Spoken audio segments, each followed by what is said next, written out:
John, how's life?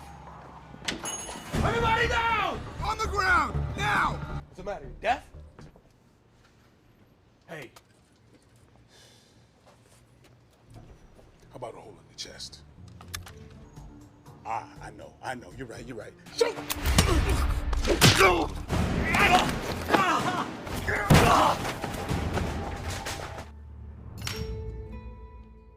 John Falcon, a former U.S. Marine, suffers from PTSD after witnessing the deaths of his friends during the war.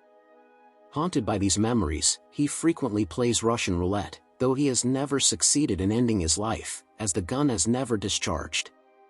One day, while at a convenience store, Falcon witnesses a robbery. Unfazed, he calmly advises the robbers against shooting someone in the stomach, warning it wouldn't be instantly fatal. Boldly, he grabs one of their guns and points it at his own head, confusing the criminals. Seizing the moment, he knocks one robber unconscious with the gun's handle, then disables the second one. The next morning, Falcon is resting at home when his sister Cindy arrives. She tells him she's in town for a friend's wedding and will soon return to Brazil, where she works for a non-profit organization focused on humanitarian causes. After she returns to Brazil, Falcon receives devastating news: Cindy has been found on a beach, severely injured. He immediately flies to Brazil to see her.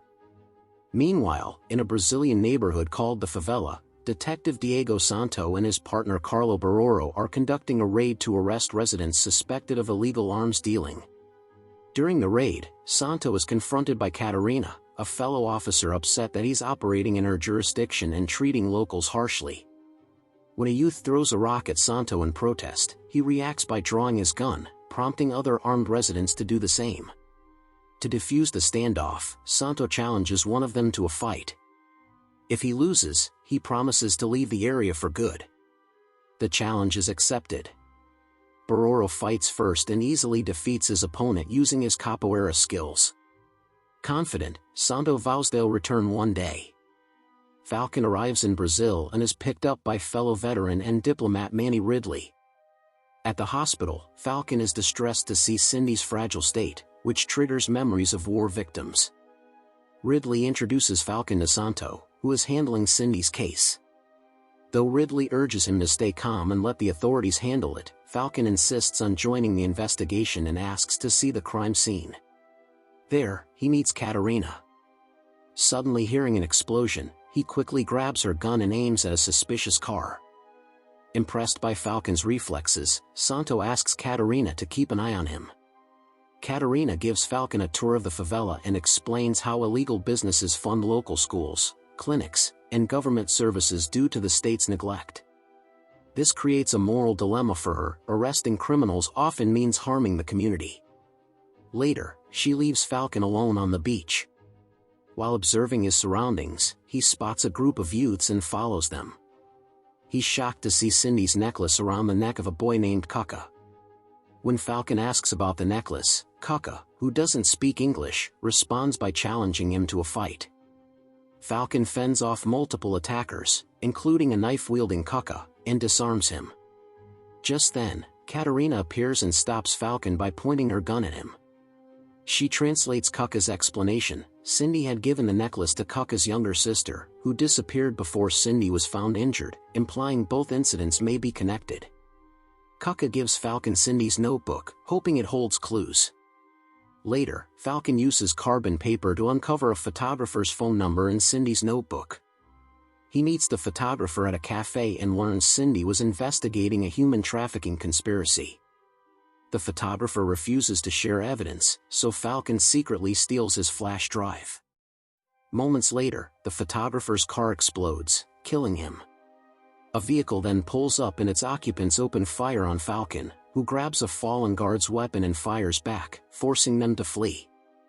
Back at Ridley's office, Falcon checks the flash drive, which contains photos of Cindy with a man at a nightclub. Ridley recognizes the club's name, linking it to a Yakuza group that has operated in Brazil for decades, known for child kidnappings.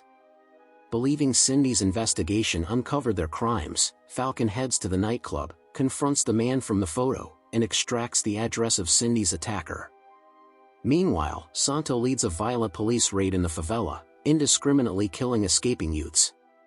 One officer discovers Japanese men in suits with children and detains them, but Santo kills the officer and lets the men go, revealing his corruption and alliance with the Yakuza. Falcon and Ridley arrive at the address. Falcon asks Ridley to wait outside and enters the Yakuza hideout alone. Despite being outnumbered, he fights bravely. A Yakuza woman contacts her boss, Hiramoto, who then kills one of his own men with a katana after hearing about Falcon's intrusion. Falcon is soon cornered by Santo and Baroro, who demand he stop attacking. Falcon presents a briefcase of documents proving the Yakuza's involvement in human trafficking. As he leaves, Falcon realizes Santo mentioned a name, Mr. Lima, that Falcon never disclosed. Sensing a betrayal, Falcon hides in Santo's car and tails him to a dock. There, Santo meets the Yakuza, who are preparing to smuggle kidnapped children.